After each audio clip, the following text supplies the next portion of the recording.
अमेरिकी सेना र नेपालले मुस्ताङमा संयुक्त सैन्य अभ्यास गरेछ। त्यो आइपिएसको अङ्ग अन्तर्गत नै हो। विभिन्न रूपमा आइरहेका छन् समाचार माध्यममा कि भित्रभित्र नेपालका पहिलाका सरकारहरूले आइपिएसमा सहभागिता जनाइसक्यो भन्छ। हुने के हो त भन्दाखेरि राष्ट्रघात हुने सम्भावना त्यहाँबाट हो। ट्याक्क साइन गरेको दिनदेखि आजदेखि राष्ट्रघात भइहाल्ने होइन। त्यसले दीर्घकालीन रूपमा अप्ठ्यारो पार्छ। त्यसरी हुन्छ राष्ट्रघात भनेर बुझ्नुपर्छ। अमेरिकाले आजसम्म के गर्यो त? अमेरिकाले अनुदान दिएर कुन कुन देश बनायो त्यसको त सूची त हुनु पर्यो नि त। एमसिसी त हामीले एमसिसी त 2003 देखि लागू आइराखेको छ, 4 देखि आइराखेको छ भनेपछि आजसम्म त्यो देशको सहयोग लिएर कुन कुन देश बन्यो भन्दा तपाईँले हेर्नुहोस्, म्याडागास्कर भन्ने देशमा एमसिसी गयो। त्यहाँ चाहिँ सार्वजनिक सम्पत्ति, समुदायको जुन सम्पत्ति हुन्थ्यो त्यसलाई निजीकरण गर्नुतिर लाग्यो। त्यहाँ चाहिँ उनीहरूको उसको इन्ट्रेस्ट जमिनमा थियो। विभिन्न समुदायको सामूहिक ओनरसिपमा रहेको सम्पत्तिलाई उसले चाहिँ बिस्तारै के गर्यो, निजीकरण लग्यो। र झन्डै हामीले अस्ति एउटा लेख पनि आएको थियो, भने पढ्नुभयो होला। गण्डकी प्रदेशत्रै भूभाग चाहिँ उसले चाहिँ कोरियाको एउटा कम्पनीलाई दिने काम गर्यो। घानामा गयो, त्यहाँको सबैभन्दा सुन्दर त्यहाँ चाहिँ केही कृषिका त्यही भुइँकटर लगायतका केही तरकारीको ठुलो उत्पादन हुन्थ्यो। कृषिमा निजीकरण गर्यो। कुन देशको सबैभन्दा राम्रो क्षेत्र के छ अहिले सम्भावना भएका त्यहाँ त्यही एमसिसी पसिरहेको छ। तपाईँ यसो हेर्नुहोस्। त्यसपछि मालीमा पनि गयो। मालीको अलिकति त्यहाँ के छ, त्यहाँ पनि कृषिहरूमा लगानी गर्ने, तर बिस्तारै बिस्तारै जमिनहरूलाई प्राइभेटाइजेसन गर्ने।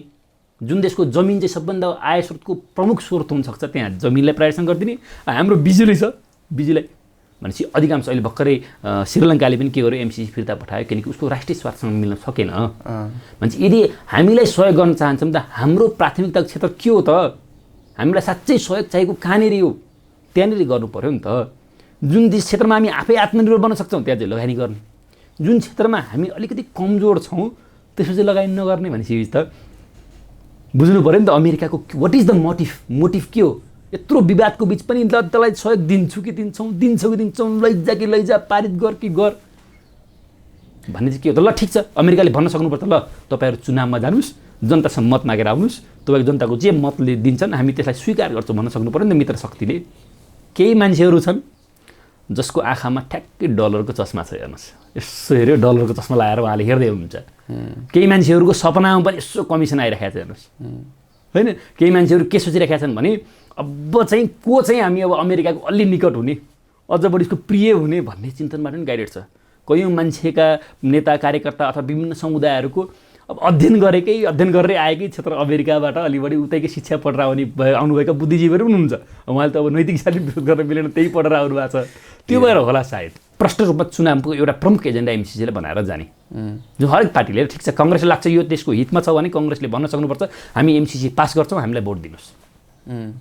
माओवादीले लाग्छ होइन एमसिसी देशको हितमा छैन भने माओवादीले भन्नुपर्छ हामी एमसिसीको विहितमा छौँ, हामीलाई एमसिसीलाई प्रमुख एजेन्डा बनाएर हामीलाई भोट दिनुहोस् भनेर जानुपर्छ। जनताले जे फैसला गर्छन् त्यति गर्दै पनि ठिक छ, एमसिसी पक्षधर शक्तिहरूको बहुमत आयो भने पारित गर्छ। होइन भने एउटा तरिका यो हुनसक्छ। अर्को तरिका के हुनसक्छ भने टेबल टक गरेर एकअर्कालाई असहज भएका बुँदाहरूलाई परिमार्जन गरेर जाने हुनसक्छ। केपी बाले भनेपछि ठिक, कसैले बाबुराम भट्टराईलाई आइडल मानेको छ, बाबुरामले यत्तिको मान्छेले भन्यो भने त ठिकै होला। कसैले प्रचण्डलाई आइडल मानेको छ, प्रचण्डले भने चाहिँ ठिकै होला। अर्थात् आफूले एनालाइसिस गर्ने क्यापेसिटी अझै पनि हाम्रो जनताको ठुलो जनसमुदायमा त्यो छैन। दास चाहिँ मालिकबाट मुक्त भयो भने त्यो दासलाई फेरि मालिक बन्न मन लाग्छ अरे के। सानैदेखि उसले देखाएको हुन्छ मालिकले यस्तो, मालिकको जीवन देखाएको हुन्छ, मान्छेको जीवनशैली देखाएको हुन्छ, कस्तो मजाले आदेश दिने थर्काउने खालको। उसले के आफू दास भएको पनि थाहा छ, मलाई त्यो त त्यसको जीवनशैली त म दास पो भएँ भनेर सोच्नुपर्ने हो। त्यही भएर मैले अब दास बनाउनु हुँदैन भन्ने नसोचेर ऊ फेरि बिस्तारै मालिक भएपछि उसलाई पनि दास चाहिँ मुक्त भएपछि उसलाई मालिक हुन मन लाग्छ भने जस्तै हाम्रा नेताहरू पनि कस्ता भयो भने एउटा व्यवस्था फालेर आए, अनि त्यही व्यवस्थामा जुन मान्छे जुन व्यक्तिसँग लड्दै आए त्यस्तै बन्न मन लाग्ने होइन। राजाहरू फालेर आइयो अनि राजा जस्तो जीवन बिताउनु खोज्ने होइन। जे कुराको हिजो राजतन्त्रको आलोचना गराइदियो त्यति कुराहरू लिन थाल्ने। अनि यसले गर्दा हाम्रो जनतामा एउटा के भ्रम फैलिएको छ अथवा आम मान्छेमा के छ भने जुन जोगी आए पनि कानै चिरेको जस्तो, होइन यो त राजा फाले अब त नयाँ कुरा आउँछ भने यो पनि त राजा जस्तै हुन थाल्यो भनेर उनीहरूले आइडल मान्नुपर्ने खालको पोलिटिकल फिगर देख्न पाइरहेको छैन होइन। यसो हेऱ्यो हाम्रो आजका नेताहरू सबै राजनीतिक क्रान्ति गरेर आएका छन्। यसो हेर्नु, शेरबहादुर देउवा पनि एक चरणको ठुलो आन्दोलन गरेर आएको, उहाँ पनि कमी कमजोरी भयो होला। केपी ओली पनि एउटा खालको आन्दोलनबाट आएको, केही कमी कमजोरी रह्यो होला। प्रचण्ड झन् अब जनयुद्ध कत्रो वारै गरेर आएको। यो पुस्तासँग राजनीतिक चेतना बढी भयो, तर आज हाम्रो समाजले आर्थिक उन्नति मागिरहेको छ, आफ्नो देशको आर्थिक उन्नति, अर्ग्यानिक खालको विकास मागिरहेको छ। अनि त्यो आर्थिक भिजन चाहिँ हाम्रो पोलिटिकल लिडरहरूले दिन सकिरहेका छैनन्।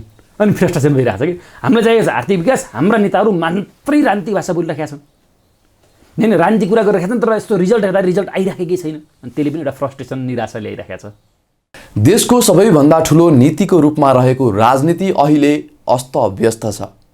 करिब 2/3 सहित जनमत ल्याएर कम्युनिस्ट पार्टीको अध्यक्ष हुँदै प्रधानमन्त्रीसम्म पुगेका केपी शर्मा ओली आफ्नै कर्मका कारणले बालुवाटारबाट बालकोट पुगेका छन्।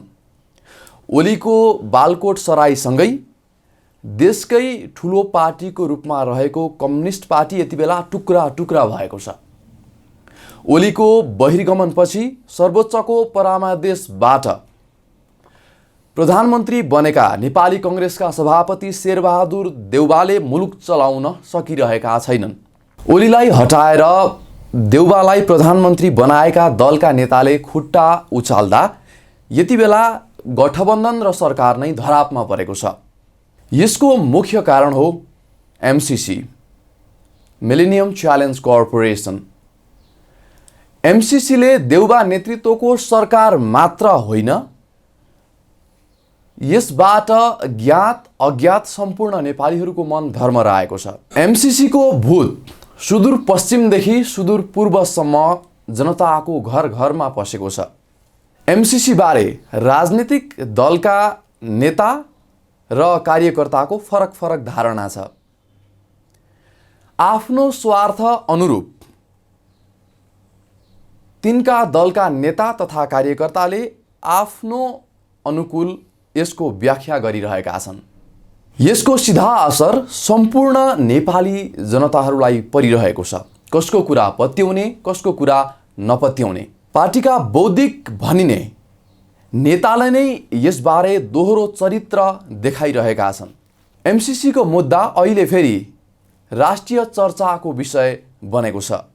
यसै अवसरमा आज हामीले राजनीतिक दलका नेता, कार्यकर्ता र बौद्धिक भनिने बुद्धिजीवीहरूले फिजाएको भ्रमबारे चिरफार गर्न युवा पुस्तामाझ लोकप्रिय र बौद्धिक भनेर चिनिने नरेश रेग्मीसँग कुराकानी गर्दैछौँ। सर, यहाँलाई हार्दिक स्वागत छ।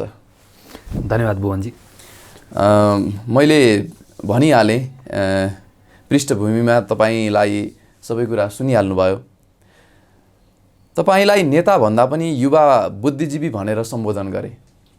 धन्यवाद। त्यसैले यो मर्मलाई बुझेर तपाईँले स्वतन्त्र नागरिकको रूपमा संवाद गर्नुहुन्छ भन्ने अपेक्षा हामीले गरेका छौँ। अमेरिकी सहयोग अनुदान एमसीसी अहिले देशको राजनीति अस्तव्यस्त छ।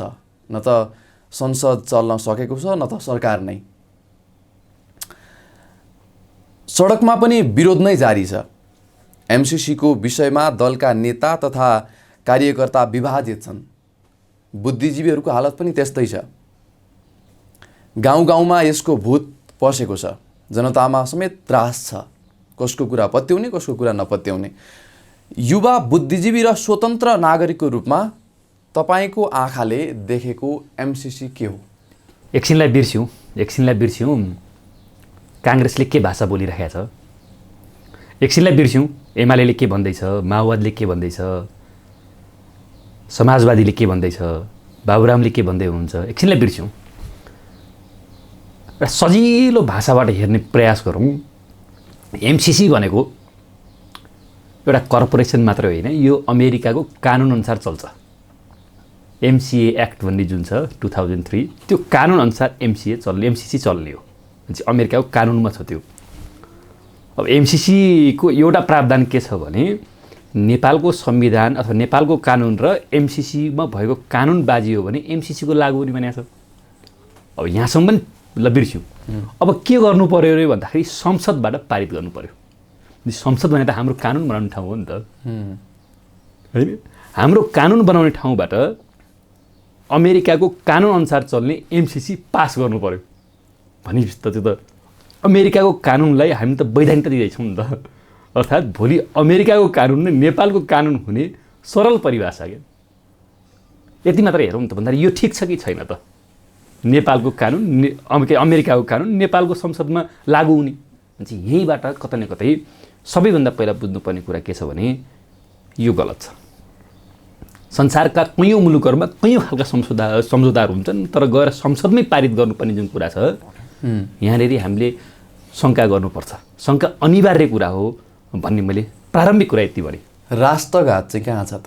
अब राष्ट्रघात एउटा विशाल शब्द हो। राष्ट्रघात त देखिन्छ अलि पछि।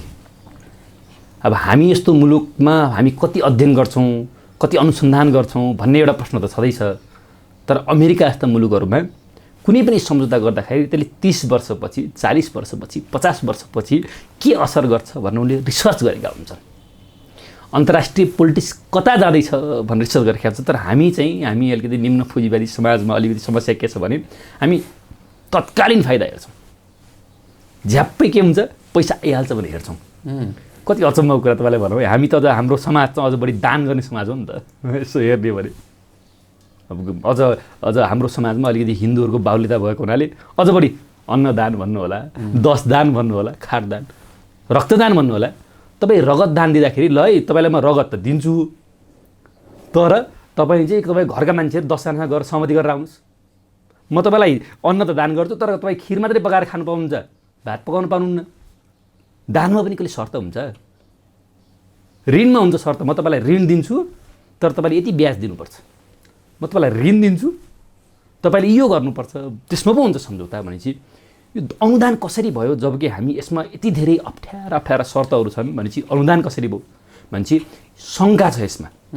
शङ्का के छ भने भोलि हाम्रो देशलाई ठुलो क्षति हुनसक्छ यदि हामीले सजिलो तरिकाले बुझेनौँ भने एमसिसीको कानुन के हो, एमसिसी किन बन्यो बुझ्नुपर्ने हुन्छ। र सबैभन्दा बढी हामीले बुझ्नुपर्ने के हुन्छ भने एमसिसी र जुन आइपिएस छ अहिले पछिल्लो समय इन्डो पेसिफिक स्ट्राटेजी, अमेरिकाका कैयौँ मन्त्रीहरूले सरकारवालाहरूले भनिसकेका छन् एमसिसी आइपिएसको अङ्ग हो। अमेरिकी राजदूतावास नेपाल स्थित अमेरिकी राजदूताले पनि भनिसकेको छ। भनिसकेपछि यहाँबाट सुरु हुन्छ। हामी एउटा सैन्य गठबन्धनमा त सामेल भइरहेका छैनौँ। हामीले यसो अलिकति केलाएर हेर्ने भने 2 वर्ष 3 वर्ष अगाडि अमेरिकी सेना र नेपालले मुस्ताङमा संयुक्त सैन्य अभ्यास गरेछ। त्यो आइपिएसको अङ्ग अन्तर्गत नै हो। विभिन्न रूपमा आइरहेका छन् समाचार माध्यममा कि भित्रभित्र नेपालका पहिलाका सरकारहरूले आइपिएसमा सहभागिता जनाइसक्यो। भनेपछि हुने के हो त भन्दाखेरि राष्ट्रघात हुने सम्भावना त्यहाँबाट हो। ट्याक्क साइन गरेको दिनदेखि आजदेखि राष्ट्रघात भइहाल्ने होइन।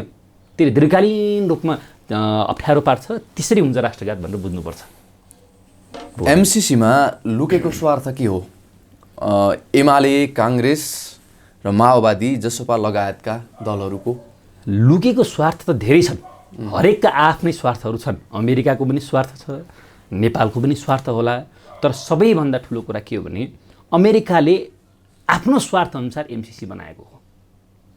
उसको सुरक्षा नीति छ, रक्षा नीति छ, संसारलाई हेर्ने नजर छ। त्यो नजरलाई फाइदा पुग्ने गरी उसले आफ्नो स्वार्थअनुसार एमसिसी बनायो। तर हामीले हेरिरहेको स्वार्थ के छ भने हामी चाहिँ त्यहाँ आउने पैसा मात्रै हेरिरहेका छौँ क्या। पैसा मात्रै हेरिरहेका छौँ। हाम्रो स्वार्थमा अब काङ्ग्रेस पोलिटिकल्ली थियोरिटिकल्ली पनि ऊ चाहिँ अब लिबरलिजमलाई अलि बढी मान्ने, नव उदारवादलाई बढी मान्ने, सकेसम्म विदेशी लगानी ल्याउँ, विदेशी लगानीबाटै देश बनाऊ होइन, सकेसम्म कुनै देशलाई निकाऊ, मोनोरेल बनाऊ एउटा देशको सहयोगमा, अर्को देशको सहयोगमा रेल बनाऊ, अर्को देशको सहयोगमा एयरपोर्ट बनाऊ, अर्को देशको सहयोगमा स्पेस स्टेसन बनाऊ भन्ने चिन्तनबाट प्रेरित हो काङ्ग्रेस। उसको चाहिँ पोलिटिकल फ्रेन्ड हो अमेरिकाको जो नियो लिबरल पोलिसी छ। नियो लिबरल पोलिसीको सुरुवात नै अमेरिकाले गरे हो होइन।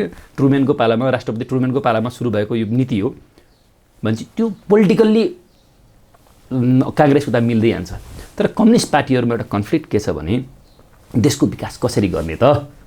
अनुदानै ल्याएर विकास गर्ने, रेमिटेन्सै ल्याएर देश विकास गर्ने, छिमेकीहरूलाई गुहारेर मेरो यो बनाइदियो त्यो बनाइदियो भन्ने तरिकाले विकास गर्ने कि आफ्नो अर्थतन्त्र पनि विकास गर्ने, आफ्नो चाहिँ देशमा के कुरा उत्पादन हुन सक्छन् त्यो कुरालाई प्रोटेक्ट गरौँ भन्ने कम्युनिस्टहरूको स्वार्थ हो भन्ने हुनुपर्छ भन्ने मलाई लाग्छ। जस्तै नेपाल विभिन्न क्षेत्रमा आत्मनिर्भर बन्ने सम्भावना अलिक कम हुनसक्छ, तर नेपाल त बिजुलीमा आत्मनिर्भर बन्न सक्छ नि त। हामीसँग जलको स्रोत छ र हामी 4-5 वर्षमै हामी के हुँदैछ, जलमा हामी जुन यो जलको ऊर्जा छ, बिजुली ऊर्जा छ, यसमा हामी आत्मनिर्भर बनेर हामी बेच्न सक्ने शुद्ध अवस्था छ। हामी आत्मनिर्भर बन्न सक्ने एक मात्रै क्षेत्रमा फेरि अमेरिकाले लगानी गर्न खोजिरहेको छ। हेर्नुहोस् है, यो भन्दै आएको धेरै भयो होइन। अमेरिकाले बिजुलीमा लगानी गरेपछि त हामी केमा आत्मनिर्भर बन्ने त भन्दाखेरि यहाँनिर हाम्रो स्वार्थ के हुनुपर्छ भने हामीले प्रोटेक्सनिजम के कुरामा लागू गर्नुपर्छ। यो कुरामा हामी चाहिँ विदेशी लगानी स्वीकारे पनि यो कुरामा हामी सक्दैनौँ। हाम्रा न्यूनतम यो कुरा हामी चाहिँ यसमा हामी हाम्रा देशका पुँजीपतिहरूको, यहाँका व्यापारीहरूको, यहाँ उत्पादन गर्न सक्ने युवा वर्गहरूको स्वार्थलाई प्रोटेक्ट गर्नु पर्यो, होइन। हामी पेट्रोलमा कहिले पनि आत्मनिर्भर बन्न सक्दैनौँ। पेट्रोल चाहिँ हामीले बाहिरबाट ल्याउनु पर्ने बाध्यता छ, होइन। त्यो आइराखेकै छ बाहिरबाट, तर हामी बिजुलीमा बन्न सक्छौँ नि त। भनेपछि यहाँनिर अलिकति स्वार्थ मिलिरहेको छैन। यो कहिलेसम्म बिजुलीमा आत्मनिर्भर बन्न सक्छौँ भन्ने त सायद तपाईँले पनि काहीँ नेताले अन्तर्वार्तामा भनेको सुन्नुभएको होला, अहिले पनि तपाईँले यही भनिरहनु भएको छ। होइन, यो अन्तर्वार्तामा भनेको सुनेको कुरो मात्रै होइन। हामी जलस्रोतको धनी देश हौँ, यो आम जनता सबैले बुझिसकेको कुरा हो। हामीसँग हिमालहरू छन्, हिमालहरू भनेका जलका स्रोतहरू हुन्, त्यहाँबाट प्राय पानी आउँछ। अझ बढी हाम्रो देशको भौगोलिक संरचनाले गर्दा पानीको बहाव एकदम धेरै छ, त्यसले गर्दा हामीलाई यो त प्राय सबैले भनिरहनुहुन्छ सम्भावना छ, तर हामीले गएको 5 वर्षलाई हेर्ने भने हामी लोड सेडिङ मुक्त भयौँ, जो हामीले कल्पना पनि गरेका थिएनौँ। त्यहाँबाट हेर्न सकिन्छ। भर्खरै मात्रै हामीले अलिकति भए पनि बिजुली बेच्न थालेका छौँ, होइन। भारतलाई, बङ्गलादेशलाई बेच्ने छलफल चलिरहेकै छ। अझै पनि हाम्रो पूर्ण आपूर्ति पुरा भइसकेको छ छैन भन्ने कुरा छ, आवश्यकता पुरा भएको छैन भनेर। तर यो त छर्लङ्ग सारा संसारलाई थाहा छ कि नेपाल चाहिँ बिजुलीमा आत्मनिर्भर बन्न सक्छ। नेपालको बिजुली आत्मनिर्भर मात्र नभएर नेपालले बेच्न पनि सक्छ भनिन्छ। तर त्यहाँ अब बिस्तारै निजीकरण पस्यो। अमेरिकाका कर्पोरेसन आउने, व्यापार, अब उत्पादन मात्रै होइन, उनले वितरण पनि गर्ने, व्यापार पनि गर्ने ठाउँ गरी निजीकरण पस्दैछ। यो हाम्रो लागि सायद त्यति राम्रो होइन भन्ने मलाई लाग्छ। एमसिसीतिरै जाउँ। हुन्छ, किनभने हामी यसै विषयसँग सम्बन्धित भएर कार्यक्रम गर्दैछौँ। एमसिसीले गणितलाई नै किन फेल खुवायो?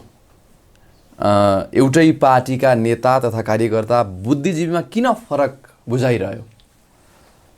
अब बुद्धिजीवीहरू पनि कुनै न कुनै फिलोसफी र गाइडेड हुन्छन्।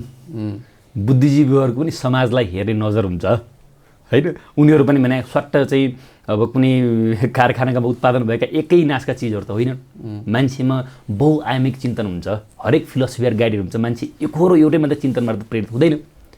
अब बुद्धिजीवीहरू चाहिँ धेरै विभाजित। मैले चाहिँ के देखिरहेको छु भने केही मान्छेहरू छन् जसको आँखामा ठ्याक्कै डलरको चस्मा छ। हेर्नुहोस्, यसो हेऱ्यो डलरको चस्मा लगाएर उहाँले हेर्दै हुनुहुन्छ। केही मान्छेहरूको सपनामा पनि यसो कमिसन आइरहेको छ। हेर्नुहोस्, होइन। केही मान्छेहरू के सोचिरहेका छन् भने अब चाहिँ को चाहिँ हामी अब अमेरिकाको अलि निकट हुने, अझ बढी उसको प्रिय हुने भन्ने चिन्तनबाट पनि गाइडेड छ। कयौँ मान्छेका नेता कार्यकर्ता अथवा विभिन्न समुदायहरूको अब अध्ययन गरेरै आएकै क्षेत्र अमेरिकाबाट अलि बढी उतैकै शिक्षा पढेर आउनुभएका बुद्धिजीवीहरू पनि हुनुहुन्छ। उहाँले त अब नैतिक हिसाबले विरोध गर्न मिलेन, त्यही पढेर आउनु भएको छ। त्यो भएर होला सायद दोष लाउने प्रवृत्ति बढी नै हावी हुन्छ हामी नेता कार्यकर्ता सबैमा। यसलाई दोष लाउने प्रवृत्ति भने पनि भयो अथवा आलोचनात्मक चेत भने पनि भयो, होइन। आलोचनात्मक चेत त सबैमा हुनुपर्छ। तपाईँले अन्तर्वार्ता दिँदाखेरि हाम्रो डलरको चस्मा लाएर हेर्ने बानी छ भनेर अरूलाई भन्नुहुन्छ, अरूले भन्दा तपाईँलाई भन्नुहुन्छ, भन्न पाउनुहुन्छ। अब यो हेर्ने चाहिँ को भन्ने कुरा, यसको मूल्याङ्कन आम जनताले सबैले गर्नु पर्यो, कसले डलरको चस्मा लगाएको छ कसले छैन भनेर। अन्तिममा इतिहासका सबै कुराका निर्माता जनता हुने। हेर्नुहोस्, जनताभन्दा ठुलो कुरो केही हुन्न। एउटा निश्चित समयलाई लाग्न सक्छ कुनै नेतालाई म अलि ठुलो भएँ, मै हुँ यो देशको सबभन्दा ठुलो शासक, ममै सबैको छ भन्ने लाग्न सक्छ, तर अन्तिममा सबै कुराको निर्णायक जनता नै हुन्छन्। एमसिसीको भूत गाउँ सम्म त्यो कसरी पस्यो होला? भूत पस्यो भन्नुहुन्छ भने पनि एउटा खालको विश्लेषण हो। अब एमसिसी सम्बन्धी जागरुकता चेतना गाउँसँग पस्यो भन्नु भने अर्को विश्लेषण हुन्छ। मलाई लाग्छ यो एमसिसी सम्बन्धी जुन अहिले गाउँमा छलफल भइरहेको छ, यो 4 वर्ष अगाडि 5 वर्ष अगाडि यसरी छलफल भइदियो भए आज हामी एउटा सही निष्कर्षमा पुगिसकेका हुन्थ्यौँ। यो छलफल एमसिसीको नेताहरूको कोठारो मात्रै केही सीमित घेरा मात्रै छलफल भएर पो अहिले समस्या आयो। जति ठुलो छलफलमा जान्छ त्यसले त्यति राम्रो रिजल्ट दिन्छ भनेर हामीले बुझ्नुपर्छ। गाउँमा पस्यो भने किन आत्तिनु? गाउँका मान्छेहरूले एमसिसी ठिक छ कि छैन भनेर छलफल गर्न पाए कुन नेता कुन पार्टी कसरी उभिरहेको छ हेर्न पाए। तर उनीहरूले त एमसिसीको बारेमा एमसिसी 3टा अक्षरलाई मात्रै जानेका छन् नि त, पढेकै छैनन्। तिनीहरूले कसरी मूल्याङ्कन गर्न सक्छन् के ठिक त्यसमा के समावेश भएको छ छैन यो त? अनि हो, कसैले चाहिँ अब अलि छिटो बुझ्छन् होला, एक दिन यसो एउटा लेख पढेर बुझिहालिन्छ होला, कसैकोलाई अलि धेरै लामो छलफलमा जानुपर्छ होला, धेरै लामो समय लिएर बुझाउनु पर्छ होला। ठिक छ, अब गाउँघरतिर गएको छ भने अब एमसिसीको बारेमा छलफल हुन थालेको गाउँघरमा पनि अब 1.5 वर्ष 2 वर्ष भयो भने चाहिँ गाउँले एउटा निष्कर्ष निकाल्छ। यहाँ नेतृत्वकर्ताहरूले त एमसिसीलाई पढेर पनि कसैको फरक बुझाएको छैन, ती जनताले के बुझ्ने? त्यही त, अब बुझेका छैनन् त भन्न मिल्दैन, तर बुझेर पनि बुझ पचाएको चाहिँ हुनसक्छ होइन। अब बुझ्दै नबुझेर यति सफल भइसकेर पनि नबुझेर नै यत्रो चाहिँ संशोधन पारित गर्नु खोजेको त होइन होला। धेरै कुरा बुझेर अथवा धेरै कुरा बुझेर नै त्यहाँसम्म आइपुग्या हो। तर मलाई लाग्छ अब ठिक छ, बुझेनन् भने जनतामा जानुपर्छ, छलफल गर्नुपर्छ, बुझाउनुपर्छ यो हो भनेर, अनि त्यसपछि जनताको निर्णय गरिदिनुपर्छ।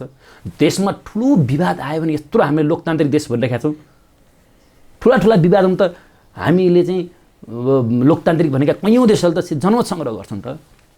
बेलायत चाहिँ इयुमा बस्ने कि नबस्ने भन्ने विषयमा जनमत सङ्ग्रह भयो होइन। अथवा कुन देशमा चाहिँ अब नयाँ खालको मुद्रा आयो, त्यो मुद्रा लागू गर्ने कि नगर्ने भन्ने जनमत सङ्ग्रह हुन्छ भने ठिक छ त, जनतामा गएर जनमत सङ्ग्रह गरौँ त, ठिक छ त, राम्रै हुन्छ। तपाईँ अन्तर्राष्ट्रिय विषयहरूमा पनि चासो राख्नुहुन्छ? स्वाभाविक रूपमा। एमसिसी अमेरिका, चीन, भारत र नेपालको बुझाइ र स्वार्थ के हुन्? यो एकदम गम्भीर प्रश्न छ, प्रश्नको लागि धन्यवाद पनि छ तपाईँलाई। हामीले यसको लागि केलाउने अलिक लामो पृष्ठभूमि हेर्नुपर्ने हुन्छ। अब दोस्रो विश्वयुद्धपछि सोभियतसँग र अमेरिका चाहिँ दुई ध्रुवमा पावर विभाजित भएर शीत युद्ध लामो समय चल्यो। त्यसमा शक्तिको दुईवटा केन्द्र थिए, एउटा सोभियत युनियन एउटा शक्तिको केन्द्र थियो भने अर्को चाहिँ अमेरिका थियो। तर 1990-91 पछि सोभियत सङ्घको विघटनपछि लामो समय अमेरिका एक क्षत्रिय शासकको रूपमा एक ध्रुवीय जस्तो भयो विश्व पावरको हिसाबले। अब उसले कल्पना गरे भन्दा पहिला उसले सोचेको थिएन अब चीनले पनि ती लामो समय ती छिटो फड्को मार्न सक्छ भन्ने कुरा कल्पना गरिरहेको थिएन। तर पछिल्लो समय चीनले आर्थिक हिसाबले, राजनीतिक हिसाबले, हरेक हिसाबले धेरै फड्को मार्न थालिसकेपछि आजभोलि युरोप र विभिन्न विश्वविद्यालयमा के छलफल चलेको छ भने आगामी दशक चाहिँ एसियाको हो। एसियामा पनि अझ चीन र भारत चाहिँ उदाउँदा शक्तिको रूपमा उदाउँछन् भन्ने कुरा लगभग प्रमाणित भइसकेको बेला अमेरिकाले अब आफ्नो जुन पोजिसन छ, पावरको पोजिसन छ, त्यहाँ असुरक्षित महसुस गर्न थालेको छ। अहिले विभिन्न खालका अहिले अमेरिका र चीनको बिचमा ट्रेड वार पनि चलिरहेको छ, अहिले अर्को शीत युद्ध सुरु भइसक्यो भन्ने विश्लेषण पनि छ। यो बेलामा स्वार्थ के हो भने अमेरिकाको स्वार्थ सकेसम्म चीनले प्रगति धेरै नगरोस्, आफू नै सबभन्दा सुप्रिम पावरमा बस्न पाइयोस् भन्ने अमेरिकाको स्वार्थ छ। चीनको स्वार्थ के छ भने अब स्वाभाविक रूपमा हरेक देशलाई फेरि सबभन्दा पावरफुल हुन मन लाग्छ। अब मेरो पनि पालो आयो, अब यो संसारको शासन, संसारको सबभन्दा पावरफुल देश म हुनुपर्छ भन्ने छ। अब छिमेकमा फेरि अब भारतलाई हेर्नुहुन्छ भने भारत र नेपालको बिचमा अथवा भारत र चीनको बिचमा कैयौँ खालका असमझदारीहरू पनि छन्। कैयौँ खालका अब भारत र चीनलाई हेर्ने हो भने त बेला बेलामा एक दुईवटा युद्ध पनि भइसकेको हुनाले त्यो तिक्तता पनि छ। भनेपछि अमेरिकाले अलिकति चीनसँगको सङ्घर्षमा अलिकति भारतलाई उपयोग पो गर्न सकिन्छ कि भन्ने उसको स्वार्थ होला। तर नेपालको स्वार्थ चाहिँ के हो भने हामीले लामो समयदेखि मान्दै आएको पञ्चशीलको सिद्धान्त, हामीले कुनै पनि युद्धमा प्रत्यक्ष रूपमा कहिले पनि भाग लिएनौँ, हामी तटस्थ बस्यौँ। हाम्रा छिमेकीहरूसँग केही समस्याहरू छन्, त्यही पनि हामीलाई टाढाको मित्रभन्दा नजिककै दुश्मन नै काम लाग्छ अन्तिममा। यद्यपि चीन र भारत हाम्रा दुश्मन होइनन्, साथीहरू हुन्। तर हामीले के बुझ्नुपर्छ भने भारतको विरुद्धमा अरू कुनै देशको लागि स्वार्थमा प्रयोग हुने त्यो काम पनि गर्नुहुन्न, चीनको विरुद्धमा अरू कुनै देशको स्वार्थको लागि प्रयोग हुनुहुन्न, हामी चीन र भारतको विरुद्धमा कुनै पनि कसैको पनि स्वार्थको लागि प्रयोग हुनुहुन्न। हामीले सन्तुलन कायम गर्नुपर्छ, यो हाम्रो स्वार्थ हुनुपर्छ। तर एमसिसीले चाहिँ हाम्रो एउटा छिमेकीलाई घेर्ने र अर्को छिमेकीलाई अलिक सजिलो बनाउने गरी त्यो दृष्टिकोणबाट प्रेरित छ कि भनेर हामीले बुझ्नुपर्छ। त्यसो भए के अब एमसिसी स्वीकार नगर्दा नेपालको परराष्ट्र नीति बिग्रिन्छ? अब के अन्य देशको सहयोग अनुदान आउँदैन?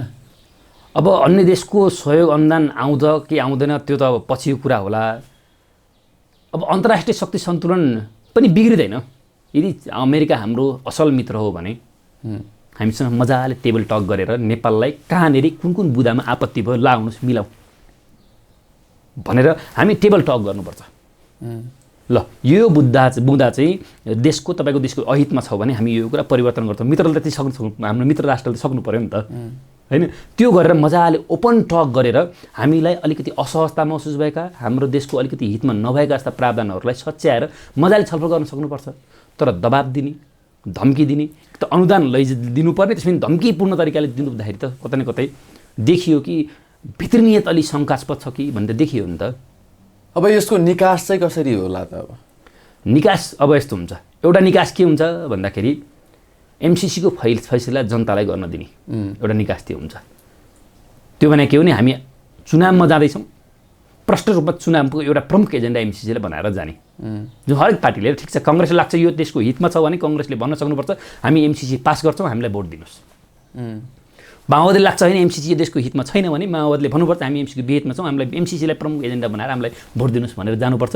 जनताले जे फैसला गर्छन् त्यति गर्दा गर्दै पनि ठिक छ एमसिसी पक्षधर शक्तिहरूको बहुमत आयो भने पारित गर्छ, होइन भने एउटा तरिका यो हुनसक्छ।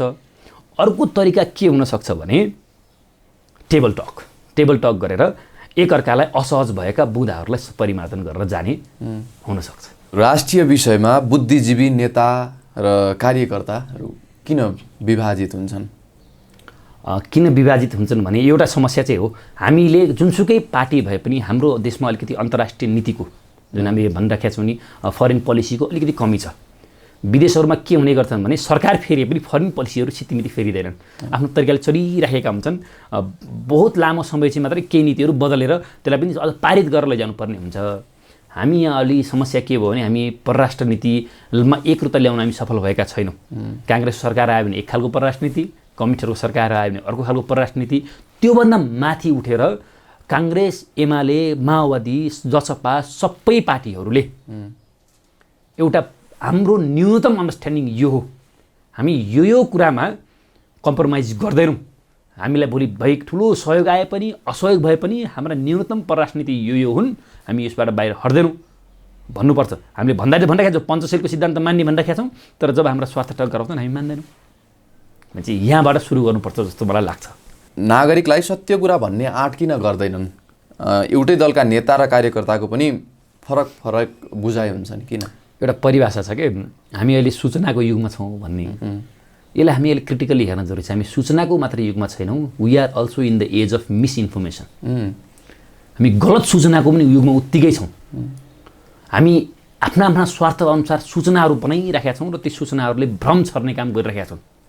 हामीले अझै पनि जस्तो के बुझ्नुपर्छ भने प्रधानमन्त्री शेरबहादुर देउवालाई थाहा नभएको कुरा होइन, यहाँ हामीलाई समस्या पर्दैछ भनेर कमसेकम देशका शीर्ष नेताहरूले एउटा सङ्कल्प गरेर हाम्रा चाहिँ यी 3-4 स्वार्थहरूमा हामी कुनै पनि सहकार्य गर्दैनौँ भनेर एउटा सङ्कल्प गर्नुपर्छ। कमसेकम संसदमै बसेर यो एमसिसीभन्दा अझ पहिल्यै एउटा चाहिँ हामीले यो कुरामा कहिले पनि हामी कम्प्रोमाइज गर्दैनौँ भनेर सङ्कल्प पास गर्नुपर्ने हुन्छ। तर हामी के भइरहेका छौँ भने काङ्ग्रेसले काङ्ग्रेसको भाषा बोल्ने, माओवादीले माओवादीको भाषा बोल्ने, एमाले आफ्नै भाषा बोल्ने, त्यो भइराखेकै छ। यहाँबाट चाहिँ अलिकति माथि उठ्न सक्नुपर्छ। जस्तै भारतमा हेर्नुहोस्, अब मोदीको सरकार आउला अथवा अरू कुनै सरकार आउला, उसले आफ्ना छिमेकीहरूलाई हेर्ने नजर लगभग त्यसमा परिवर्तन आउँदैन, होइन? तपाईँले यसो हेर्नुहोस्, अब भारत र पाकिस्तानको सम्बन्ध नराम्रो छ अथवा अलिक समस्याजनक छ, तर सरकार फेरिँदैन त्यो समस्या अथवा त्यो लामो समस्याहरूलाई हेर्ने नजर तत्काल झ्याप्पै बदलिहाल्दैन भने जस्तै हामीले पनि त्यो चाहिँ बनाउनु पर्छ। सत्य कि असत्य कि कसको कुरा पत्याउने? सत्य बहुआयामिक हुन्छ, एउटा मात्रै सत्य हुँदैन। हामी चाहिँ एउटा के भ्रमबाट मुक्त हुनुपर्छ भने एउटै कुरा सत्य हो होइन, सत्य बहुआयामिक हुन्छ। एउटा साथीले उताबाट हेर्दाखेरि म चाहिँ यसो यो मेरो रूप एउटा सत्य हो, यताबाट एउटा देखिरहेको छ भने म अर्कोतिर हेर्दा अर्को देखिन्छु। सत्य पनि बहुआयामिक हुन्छ, हामीले एउटै सत्यको पछि लाग्नु भएन। एमसिसीमा आर्थिक सहयोग पनि छ, त्यो सत्य हो। ठुलो मात्रामा देशमा पैसा आउँछ, त्यो पनि सत्य हो। अनि अहिले हामी आर्थिक हिसाबले यसो कोरोना पछि अलिकति सङ्कटमा पर्दै गएको अवस्था हो, त्यो पनि सत्य हो। त्यो आएपछि अलिकति राहत हुन्छ कि, त्यो पनि सत्य हो, होइन? कयौँ मान्छेलाई यसो अलिकति मेरो कमिसन आइहाल्छ कि भन्ने पनि सत्य होला।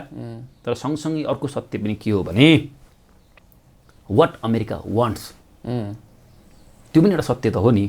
अमेरिकाले आजसम्म के गर्यो त? अमेरिकाले अनुदान दिएर कुन देश बनायो त्यसको त सूची त हुनु पर्यो नि त। एमसिसी त हामीले एमसिसी त 2003 देखि लागू आइरहेको छ, 4 देखि आइरहेको छ भनेपछि आजसम्म त्यो देशको सहयोग लिएर कुन देश बन्यो भन्दा तपाईँले हेर्नुहोस्, म्याडागास्कर भन्ने देशमा एमसिसी गयो, त्यहाँ चाहिँ सार्वजनिक सम्पत्ति समुदायको जुन सम्पत्ति हुन्थ्यो त्यसलाई निजीकरण गर्नुतिर लाग्यो। त्यहाँ चाहिँ उनीहरूको उसको इन्ट्रेस्ट जमिनमा थियो। विभिन्न समुदायको सामूहिक ओनरसिपमा रहेको सम्पत्तिलाई उसले चाहिँ बिस्तारै के गर्यो, निजीकरण लग्यो। र झन् हामीले अस्ति एउटा लेख पनि आएको थियो भने पढ्नुभयो होला, गण्डकी प्रदेशत्रै भूभाग चाहिँ उसले चाहिँ कोरियाको एउटा कम्पनीलाई दिने काम गर्यो। घानामा गयो, त्यहाँको सबैभन्दा सुन्दर त्यहाँ चाहिँ केही कृषिका त्यही भुइँगटर लगायतका केही तरकारीको ठुलो उत्पादन हुन्थ्यो, कृषिमा निजीकरण गर्यो। कुन देशको सबैभन्दा राम्रो क्षेत्र के छ अहिले सम्भावना भएका त्यहाँ त्यही एमसिसी बसिरहेको छ। तपाईँ यसो हेर्नुहोस्। त्यसपछि मालीमा पनि गयो। मालीको अलिकति त्यहाँ के छ, त्यहाँ पनि कृषिहरूमा लगानी गर्ने, तर बिस्तारै बिस्तारै जमिनहरूलाई प्राइभेटाइजेसन गर्ने।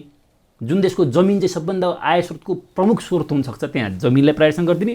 हाम्रो बिजुली छ, बिजुली भनेपछि अधिकांश अहिले भर्खरै श्रीलङ्काले पनि के गर्यो, एमसिसी फिर्ता पठायो, किनकि उसको राष्ट्रिय स्वार्थसँग मिल्न सकेन। भनेपछि यदि हामीलाई सहयोग गर्न चाहन्छौँ त हाम्रो प्राथमिकताको क्षेत्र के हो त, हामीलाई साँच्चै सहयोग चाहिएको कहाँनिर हो, त्यहाँनिर गर्नु पऱ्यो नि त। जुन क्षेत्रमा हामी आफै आत्मनिर्भर बन्न सक्छौँ त्यहाँ चाहिँ लगानी गर्ने। जुन क्षेत्रमा हामी अलिकति कमजोर छौँ त्यसमा चाहिँ लगानी नगर्ने भनेपछि त बुझ्नु पऱ्यो नि त। अमेरिकाको वाट इज द मोटिभ के हो? यत्रो विवादको बिच पनि ल त्यसलाई सहयोग दिन्छु कि दिन्छौँ, लैजा कि लैजा, पारित गर कि गर भन्ने चाहिँ के हो त। ल ठिक छ, अमेरिकाले भन्न सक्नुपर्छ ल तपाईँहरू चुनावमा जानुहोस्, जनतासँग मत मागेर आउनुहोस्, तपाईँको जनताको जे मतले दिन्छन् हामी त्यसलाई स्वीकार गर्छौँ भन्न सक्नु पऱ्यो नि त मित्र शक्तिले। हाम्रै नेता कार्यकर्ताले चाहिँ एमसिसी पास गराउनको लागि आवेदन गरेको अथवा रिक्वेस्ट गरेको, अनुरोध गरेको भन्ने हल्ला पनि छ। अब अनुरोध भन्दा पनि अब खासमा तपाईँले हामीले हेर्नुभयो भने एमसिसी दिनको लागि अमेरिकाले कयौँ मापदण्डहरू बनाएको छ, कयौँ खालका सूचीहरू बनाउँछ, उसको खासको लिस्टहरू निकाल्छ, प्राथमिकता क्षेत्रहरू निर्धारण गर्छ, 2, 4, 3, 4वटा 5-6वटा प्रक्रिया पुगिसकेपछि उसले दिने सब त्यसको लामो गफ गर्नुपर्ने हुन्छ। त्यसको लागि चाहिँ त्यसो भए के हल्ला मात्रै हो यो? होइन, अमेरिका हामीलाई लाग्छ यो हाम्रो स्वार्थ पुरा भइरहेको छ। होइन, अमेरिकाले मात्रै। तर अमेरिकाको घुमाउरो तरिकाले हाम्रो 10-12वटा प्राथमिकता क्षेत्र बनाएर उसलाई कहाँनिर लगानी गर्न मन लाग्छ त्यसलाई एक नम्बरमा राखिदिने। हेर्दाखेरि हाम्रो प्राथमिकता जस्तो, तर ती हाम्रा प्राथमिकता मध्येमा उसलाई सबभन्दा सजिलो कहाँनिर हुन्छ त्यहाँ गर्ने जुन छ त्यसमा चाहिँ समस्या छ। हामीले ल ठिक छ, अमेरिकाले हामीलाई सहयोग गर्न चाहन्छ नि हामी नेपाल सरकार लगायत सबै बसेर हामीले हाम्रो देशको सबैभन्दा प्राथमिकताको क्षेत्र कहाँ हो त्यसको नेतृत्व गर्नु, त्यसमा ल अमेरिका हामीलाई यसमा यहाँ आएर सहयोग गर्नु त भन्नु पऱ्यो नि त। त्यो ठिक छ, तर अमेरिकालाई कहाँ सहयोग गर्न मन लाग्छ त्यही सहयोग गर्दाखेरि अलिकति हामीसँग हाम्रो हित अनुकूल भएन भने त हामीले सोच्नुपर्छ। यो कुरामा के नागरिक पनि दोषी छन् कि? अब नागरिक दोषी त अब यस्तो भयो, अब गएको चुनावमा एमसिसीको एजेन्डा थिएन। आजको सरकारले, आजको कुनै पनि जनप्रतिनिधिहरूले एमसिसीको एजेन्डामा भोट मागेर त आएको होइन नि त। यद्यपि त्यति बेला एमसिसी यति ठुलो छलफलको विषय थिएन होला, तर यति राष्ट्रिय इस्यु भइसकेपछि त यसको विषयमा चाहिँ भोट मागेर आउनु पऱ्यो होइन। योभन्दा पहिला त अब समृद्धि बनाएको छ, विकास बनाएको छ, अझ आफ्नो अर्ग्यानिक विकास, आफ्नो देशलाई आत्मनिर्भर बनाउने विकास बनिएको छ। तर विकास चाहिँ कतैबाट आयात गरेर कहिले पनि विकास हुँदैन। कुनै क्षेत्रमा सहयोग हुनसक्छ हामी, तर देशको विकास नै बाहिरका राष्ट्रले आएर गरिदिने भन्ने कुरा सम्भावना छैन, त्यसले कहिले पनि हुँदैन। हामी चाहिँ के हुन्छ भन्दाखेरि मगन्ते मानसिकतामा जान्छौँ कि हाम्रो आजको राजनीतिको एउटा पुस्ता नै के भएको छ भने विकास भनेको ठ्याक्कै मागेर गर्ने हो कि अब हामी सक्दैनौँ। हाम्रो जस्तै मानौँ न अहिले पछिल्लो समय कयौँ युवाहरू हामी सक्छौँ भनेर देशमा लागिराख्नु भएको छ, तर एउटा पुस्ता के छ भने आफैले विकास गर्न सकिन्छ भन्ने कुरा एउटा कन्भिन्सै छैन कि। अब सर, हाम्रो चेतनाको स्तर कहाँ छ? अब त्यसको लागि समाज बुझ्नुपर्ने हुन्छ। हामी भर्खरै सामन्तवादी एउटा व्यवस्थाबाट गुज्रेर आएका हौँ। सामन्तवादी व्यवस्थालाई सजिलो भन्नुपर्दा सबै राजतन्त्रात्मक व्यवस्थालाई सामन्तवादी व्यवस्था भनेर बुझौँ अहिले सजिलो भाषामा है। अनि हाम्रो आजको चेतना त्यही शिक्षा, त्यही राजतन्त्रले बनाएको शिक्षा प्रणालीबाट आएको चेतना हो। भनेपछि पहिलो कुरा हाम्रो आजको एउटा पुस्ता अझै पनि के छ भन्दाखेरि सामन्तवादी चेतनामै हुर्केको पुस्ता छ। एउटा त्यो हो।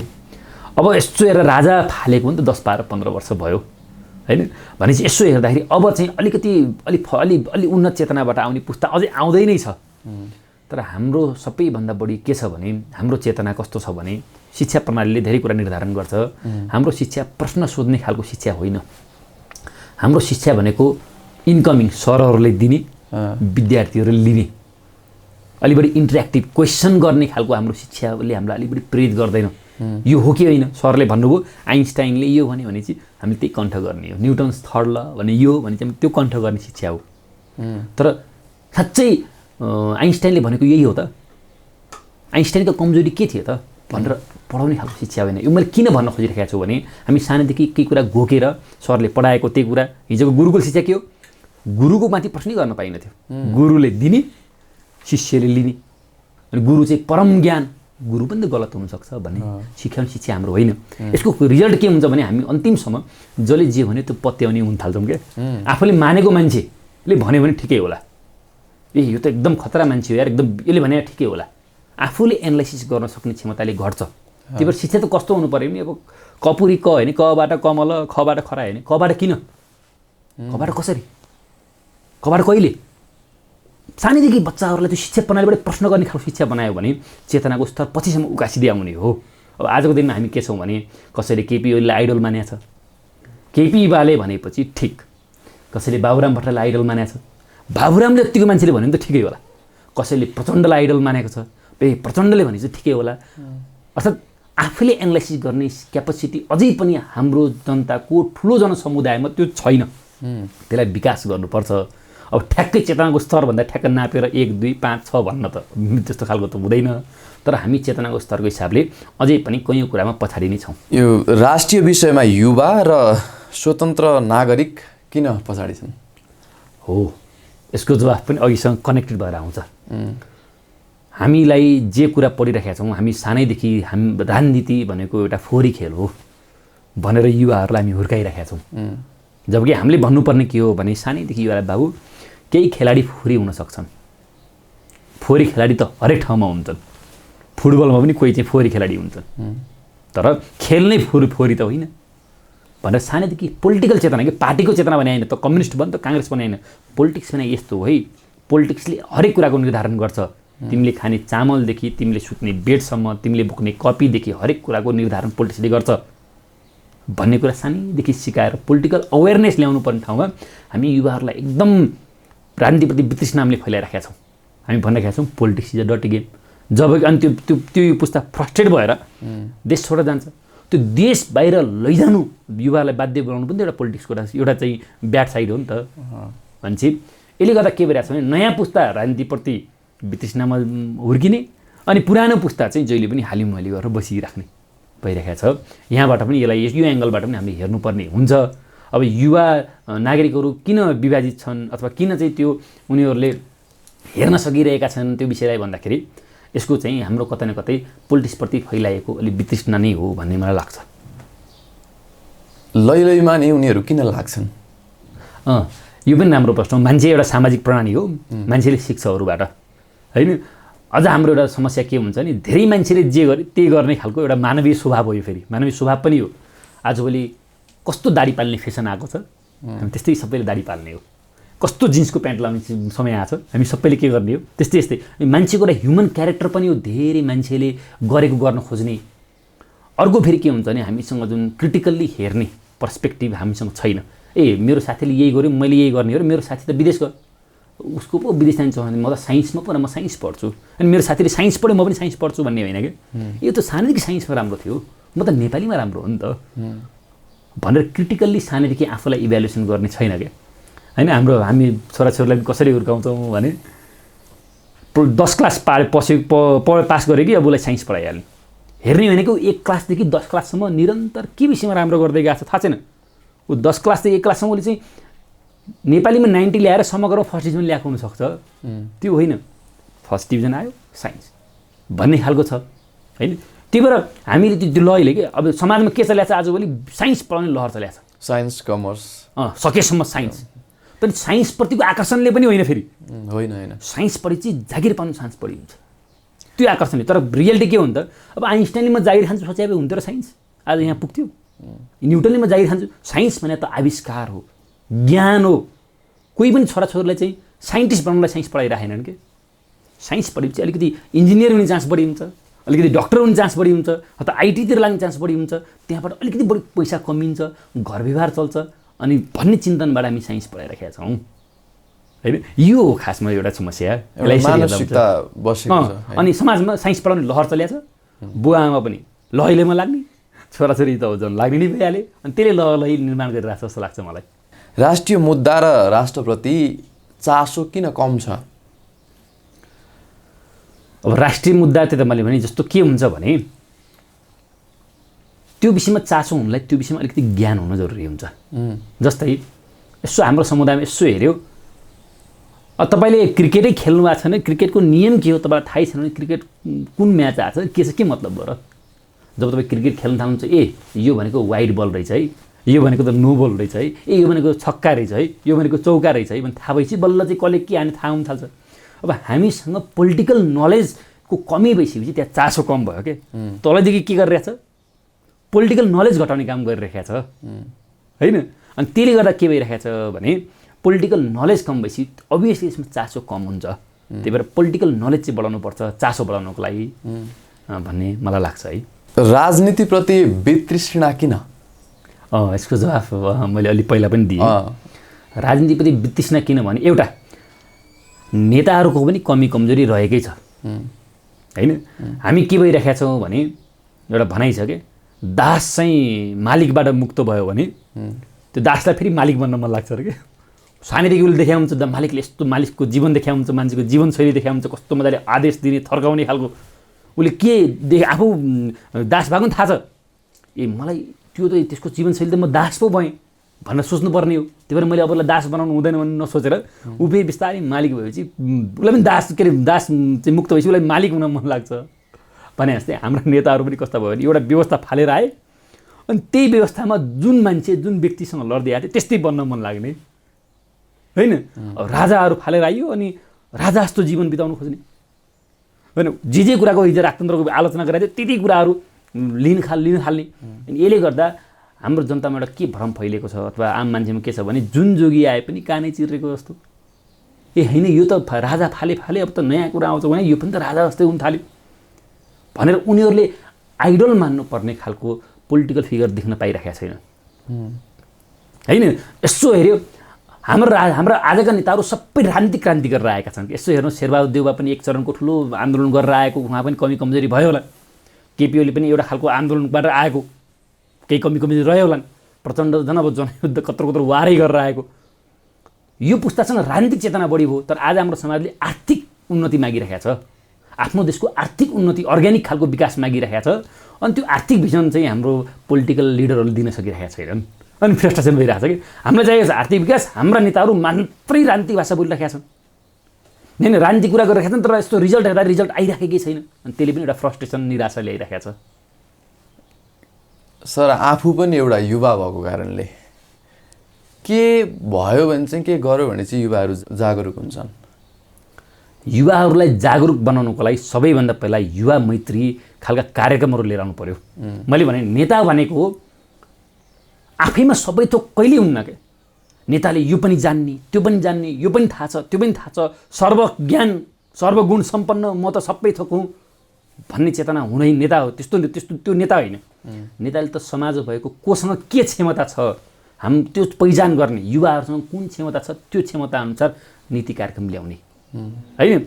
कसैलाई चाहिँ एकदम धेरै आर्थिक व्यापार गर्ने भयङ्कर धेरै आइरहेका छन्, त्यो युवालाई मैत्री हुने व्यापारका कार्यक्रमहरू लिएर आउने। कोही मान्छेलाई विज्ञानमा एकदम धेरै ज्ञान छ भने विज्ञान उसलाई सहुलियत हुने गरी विज्ञानमा उन्नति गर्न सक्ने कार्यक्रम ल्याउने। नेता आफैले होइन, नेताले त म्यानेजमेन्ट गर्ने हो, धेरैलाई परिचालन गर्ने हो, एउटा त्यो भयो। अर्को चाहिँ हाम्रा गराइहरूले गर्दा भनौँ न नेताहरूलाई आइडल नेता हामीले उत्पादन गर्न सकिरहेका छन्। अलि बढी सबै विश्वास गर्न सक्ने खालको फिगर हामीले क्रिएट गर्न सकिरहेका छैनौँ जस्तो मलाई लाग्छ है बुझ्नु।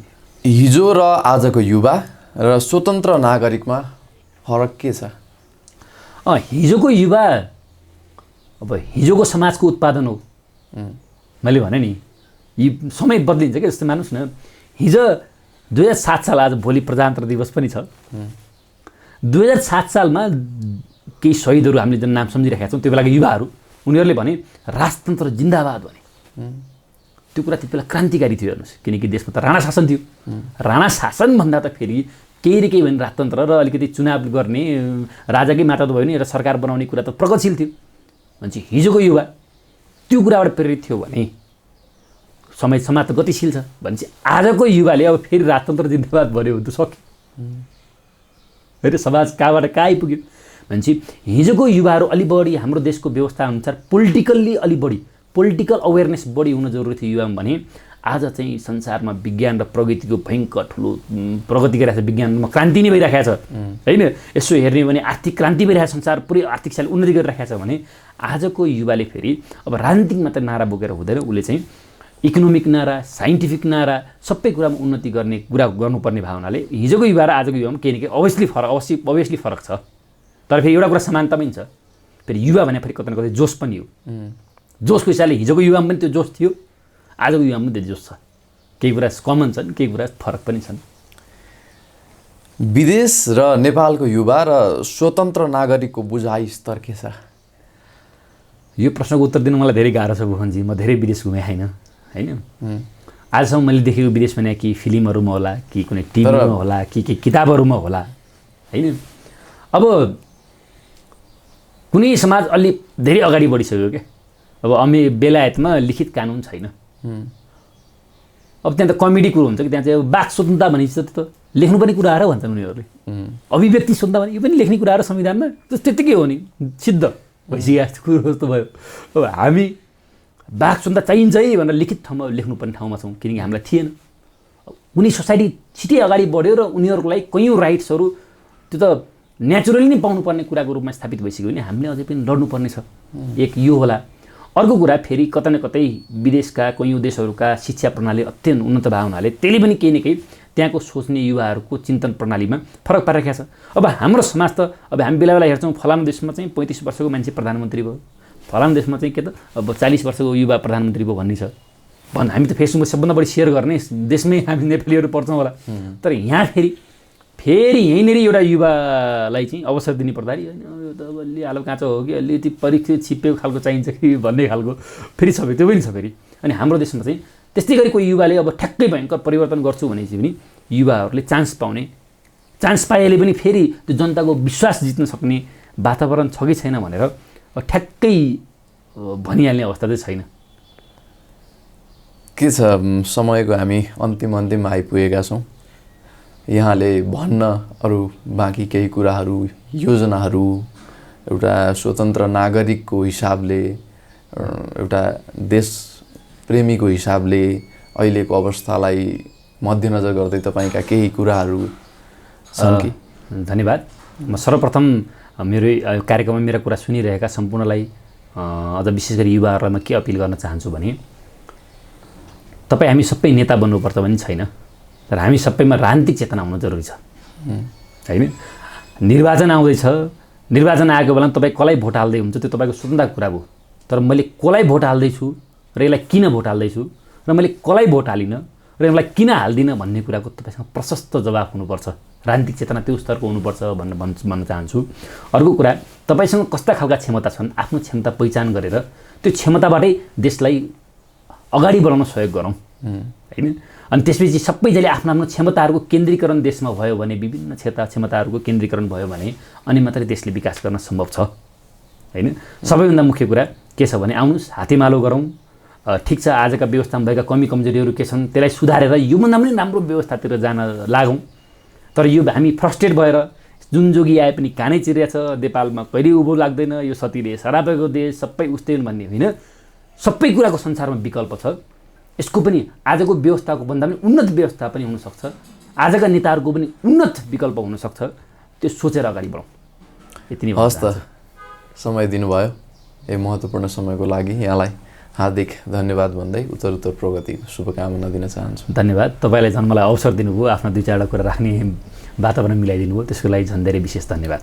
हजुर, हामीसँग हुनुहुन्थ्यो बौद्धिक धेरै विषयमा विज्ञ व्यक्तित्व र नेपालको समग्र राजनीतिलाई, नेपालको युवा पुस्ताको चेतनाको स्तरलाई नजिकबाट निहाल्नुभएका आदरणीय व्यक्ति नरेश रेग्मीज्यू र आजको कार्यक्रमबाट हामी सम्पूर्ण टिम बिदा माग्दछौँ। नमस्कार।